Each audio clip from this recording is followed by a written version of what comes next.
Coucou les abos, alors aujourd'hui ça y est une vidéo à cœur ouvert. Je vais vous parler de mes 4 plus grandes phobies. Si vous en avez une ou plusieurs en commun avec moi, n'hésitez pas à le mettre dans les commentaires bien sûr. Alors c'est parti.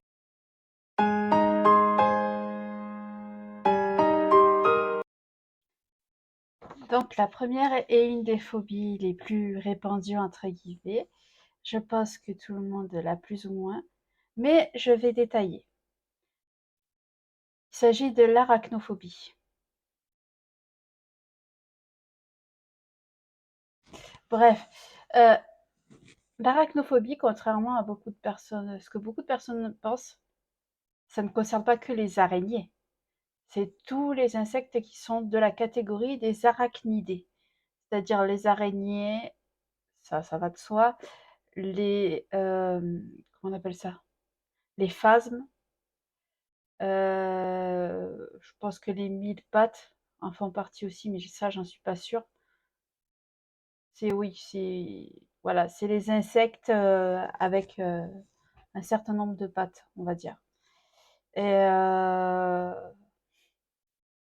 je dirais que je suis à un niveau quand même assez haut, euh, dans le sens où l'autre jour, il y avait une araignée vraiment toute petite qui était suspendue à mon plafond. Quand j'ai ouvert la chambre, je l'ai vue descendre de sa toile, en fait. Je suis partie en courant. Elle était plus petite que mon doigt, je précise. Elle était vraiment... même pas, comme ça. On va dire de la taille d'une aiguille, et encore, même pas. Même une aiguille, c'est plus long.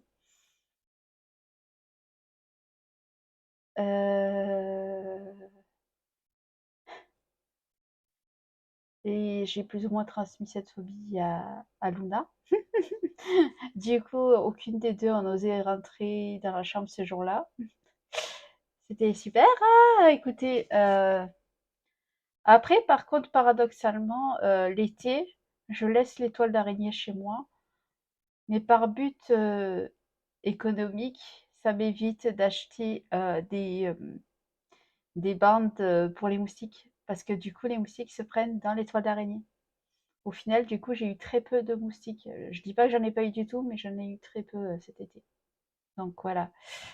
Euh, mais jamais, au grand jamais, je pourrais toucher une araignée en fait. C'est impensable pour moi.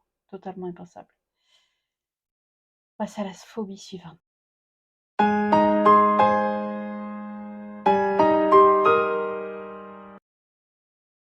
Il s'agit, pareil, d'une phobie qui est, je pense, assez répandue.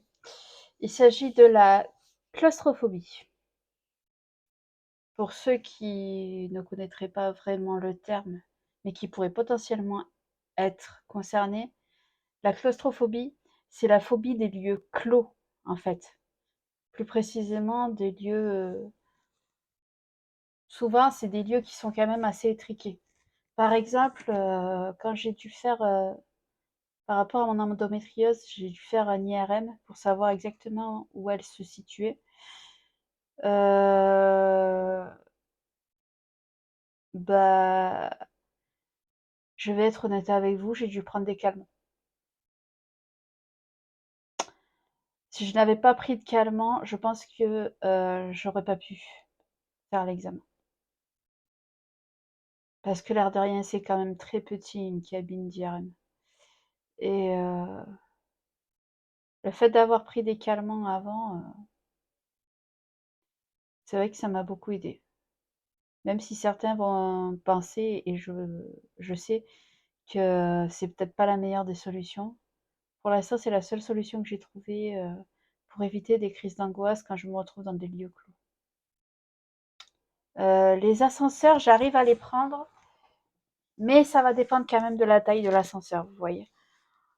Si l'ascenseur est un peu large, ça va. Par contre, Ça m'est arrivé une fois de rentrer dans un ascenseur qui était tout petit. Autant vous dire que j'étais très mal.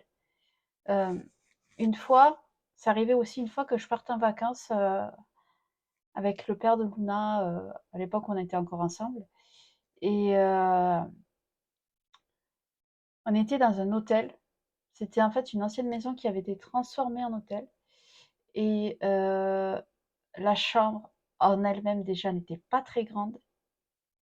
Je pense que elle devait faire à peu près la taille de ma chambre, sauf que c'était avec les meubles étaient très gros. Donc du coup, il y avait pas beaucoup de place pour circuler. J'étais pas très à l'aise. Le WC avait été mis dans, je pense, ce qui devait être un ancien placard mural. Donc pareil, c'était très petit, tu avais tout juste la place pour s'asseoir. Du coup, bah, je fais à mon ex, excuse-moi, mais je peux pas. J'ai été obligée de. Il m'a dit je comprends et il a accepté que même si je faisais entre guillemets la grosse commission, il a accepté que je laisse la porte ouverte. Je pouvais pas fermer. C'était pas possible. C'était trop petit. Et la salle de bain était également très, très, très petite.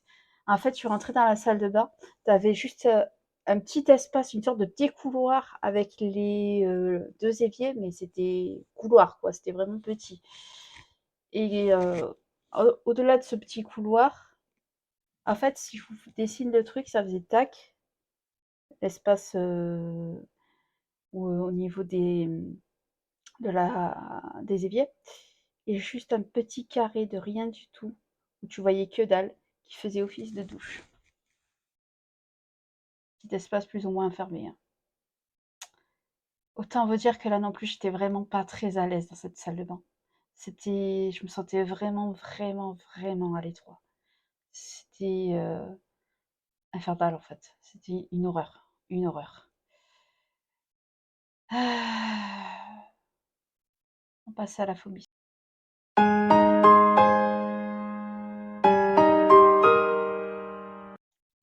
Alors, cette phobie-là, on n'a pas l'habitude de lui donner ce nom-là. Et à tort, à tort. Il s'agit de l'acrophobie. L'acrophobie, c'est quoi? C'est la peur du vide. Et non, je ne dirais pas vertige. Parce que vertige, on a tendance à dire vertige, mais à tort. Car le vertige n'a rien à voir. Le vertige, en fait, vient de l'oreille interne, directement, qui fait que ça va donner, comme on dit, des vertiges. Et ça va être plus la tête qui tourne. Alors que la peur du vide n'a rien à voir. On peut avoir la peur du vide sans avoir, enfin, on peut avoir les vertiges, pardon, sans que ce soit lié directement à la peur du vide. On peut avoir des vertiges pour la fatigue, on peut avoir des vertiges, comme dans mon cas par rapport au diabète, par rapport à une phase d'hypoglycémie ou d'hyperglycémie. Euh, donc voilà, je voulais mettre quand même ça au clair aussi parce que c'est vrai que beaucoup à tort. Moi, la première à l'époque, quand j'étais plus jeune, j'avais tendance à confondre les deux. Mais la peur du vide, ce n'est pas vertige, mais acrophobie. Voilà. Et il s'avère que la mienne, en plus, s'est amplifiée avec les années. Par exemple, quand j'étais petite et même à l'adolescence, je pouvais monter sans problème dans la grande roue, par exemple. Je pouvais, plus ou moins, quand j'étais en voiture, regarder par la fenêtre, quand je montais une montagne. Je pouvais regarder, sans problème, le côté, pente, en fait, le côté où on voit le vide. Je pouvais sans problème. Il y a certains manèges que j'arrivais à monter aussi par rapport à la hauteur que je ne peux plus vraiment. Pour ce qui est de mon acrophobie que j'ai, qui est toujours eu, enfin le côté acrophobie que j'ai toujours eu, c'est il y a par exemple le manège du bateau qui fait balançoire. J'y suis montée une fois. J'étais comme le mur là. J'étais comme ça. Vraiment. Ma peau, j'étais blanche de chez blanche et j'étais vraiment comme ça. J'étais pas bien, mais vraiment, vraiment, vraiment pas bien. Il y a un autre manège que j'étais montée aussi à l'époque avec le père de ma fille. Et pareil, je me suis dit, oh, j'ai grandi, peut-être que je le supporterai mieux. En fait, c'était un hockey choral. Et en fait, c'était un manège qui s'appelait le sabre, je crois. Et c'était le principe un peu des manèges qu'on peut trouver en fête foraine, c'est-à-dire, sauf que tu étais vraiment enfermé en fait. Ça faisait comme une longue nacelle, mais qui tournait comme ça. Autrement dit, quand tu es en haut, tu as la tête en bas. Et même avec la grille, ben, j'étais pas bien, quoi. Je lui ai dit, plus jamais je remonte là-dedans, je peux pas. Mais paradoxalement, les montagnes russes, bon, après, ça va dépendre de la hauteur de la montagne russe quand même, je vais pas vous mentir. Mais Grand 8, c'est mort. C'est-à-dire tout ce qui est avec beaucoup de boucles et tout ça, c'est même pas la peine d'y penser. Mais montagne russe basique où c'est juste ça, ou éventuellement juste un peu comme ça va. Mais tout ce qui est tête en bas, je peux pas. Je peux pas du tout. Dites-vous que quand j'ai fait même le Red Force, vous voyez, ah, je dis pas, j'ai beaucoup apprécié le manège, attention. Mais quand on arrive tout en haut là, au moment où ça fait ça, ben, j'étais quand même pas très très bien. J'avais quand même les yeux fermés. Je vais pas vous mentir, j'avais quand même les yeux fermés.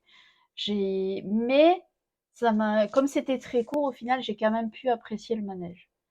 Donc ça va. Mais ah oui, les balançoires là qui montent en haut d'une tour, qui tournent comme ça. Avant, j'y arrivais. Maintenant, je peux plus.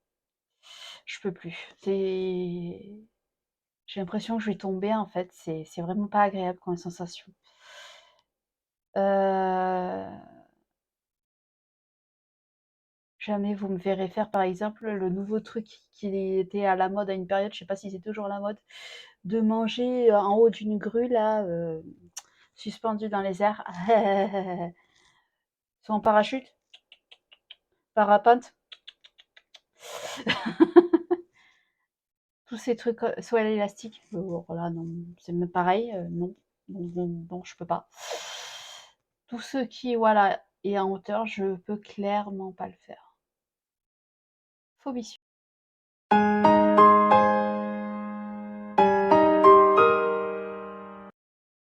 Alors, la dernière phobie est clairement pas des moindres.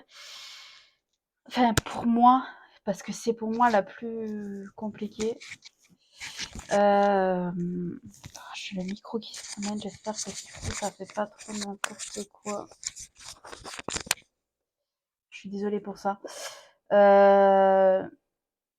La dernière donc qui est pas des moindres des phobies, c'est la brontophobie. La brontophobie, pour ceux qui ne savent pas et qui sont peut-être potentiellement concernés, et du coup vous pourrez mettre un nom sur votre phobie. La brontophobie, c'est la phobie des orages. Alors, on parle beaucoup de l'astraphobie, mais l'astraphobie, c'est beaucoup plus vague. C'est-à-dire que l'astraphobie, en fait, c'est pas que les orages. L'astraphobie, c'est les orages, les météorites, les météores, tout ce qui peut tomber du ciel, en fait. Alors que la brontophobie, c'est vraiment que les orages. Et c'est ce qui est mon cas. Et quand je dis que c'est probablement ma phobie la plus handicapante, vous allez comprendre. Tout comme quand il y a quand j'ai fait mon IRM, bah, en fait, dès qu'il y a de l'orage, et c'est pour ça que j'en ai toujours sur moi, je prends des calmants. Parce que sinon, je pars immédiatement en crise de panique. Mais vraiment, grosse crise de panique. Je vais trembler, genre comme ça. Vous voyez? Je vais être comme ça. Je vais, avoir les yeux, qui vont faire «vouh» comme les chats quand ils sont stressés, vous voyez le topo? Je suis genre comme ça, voilà, exactement, je suis comme ça. Et même, limite, s'il y a une fenêtre à côté de moi, je vais être comme ça. Je vais éviter de regarder dehors et si j'ai malgré tout, je vois un éclair, je vais faire comme ça. Je vais trembler, je vais sursauter. Vraiment, c'est une de mes phobies les plus fortes. Et c'est pour ça que j'envisage très sérieusement d'aller voir un hypnothérapeute parce que c'est infernal. Je sais que je peux pas continuer comme ça en fait. Euh, Surtout, en fait, quand je suis chez moi, ça va, je prends mon cachet, je mets ma musique à fond dans mon casque, plus mes boules caisses, et je me fous sous mes draps, vous voyez. Là-bas, il y a mon lit, bah, je me mets sous les draps avec le casque, là, avec la musique à fond et les boules caisses. Et j'attends que le cachet agisse et que les orages se calment. Mais quand je suis à l'extérieur ou au travail, ah là, c'est pas la même chose, hein. Les crises d'angoisse, c'est beaucoup plus compliqué à gérer. Beaucoup, beaucoup plus compliqué à gérer. Et le pire, c'est quand tu n'es pas compris, en fait, tu te sens. Moi, je me sens incomprise parce que il y a beaucoup de personnes avec qui j'en parle et qui me disent: «Mais c'est beau les orages, pourquoi tu as peur des orages? Regarde, des éclairs, c'est magnifique et tout ça». C'est pas ma faute si j'ai peur des orages, en fait. C'est juste que c'est plus fort que moi. J'ai aucun contrôle là-dessus. C'est c'est vraiment, une phobie qui est très, très, très, très, très imprégnée chez moi. Alors voilà, c'est compliqué.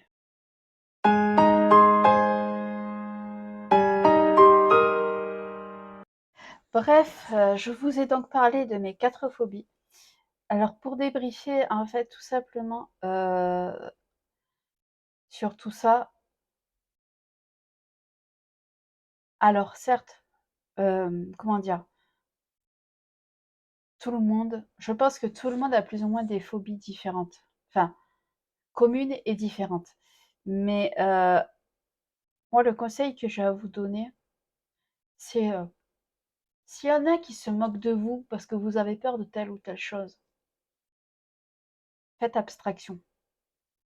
Ou vous vous défendez, ou vous faites abstraction. Mais si vous vous défendez et que la personne en face insiste, ça sert à rien de vous, de votre côté, d'insister. C'est que la personne est totalement fermée et ne veut rien comprendre. Et moi, ça fait longtemps maintenant que j'ai appris à ne plus forcément écouter les préjugés, les trucs, enfin les réactions négatives quant à mes phobies par rapport aux autres personnes. Parce qu'au final, on ne se connaît que mieux que soi-même. On ne peut se connaître que nous-mêmes en fait. C'est pas aux autres à juger notre façon d'être. Enfin, nos phobies, etc. Donc après, qu'est-ce que je peux vous dire de plus? Ouais, comme je vous ai dit, bah, j'ai pas commencé mes séances par contre, ouais, d'hypnose parce que j'attends que mes finances soient meilleures. Mais oui, c'est clairement dans mes projets de faire de l'hypnose, au moins pour les orages. Parce que bon, les autres phobies, je dis pas qu'elles sont pas importantes, mais elles sont beaucoup moins que celles des orages. Et comme on est en automne, c'est quand même plus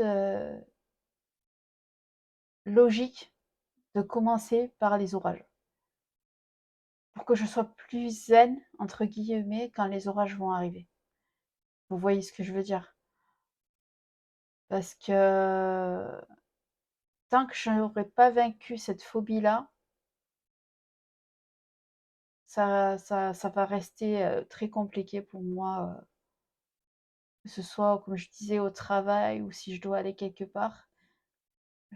Si c'est pour être tout le temps dans la peur de me prendre la foudre ou quoi, c'est pas une vie en fait. C'est clairement pas une vie.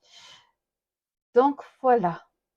Sur ce, n'hésitez pas à partager vos phobies à vous dans les commentaires, de vous abonner à cette chaîne si ce n'est pas déjà fait, de activer la cloche, dring dring, de partager cette chaîne donc, de partager cette vidéo et surtout, prenez soin de vous et ne laissez pas les autres vous atteindre quant à vos phobies. Et moi, je vous dis à très vite.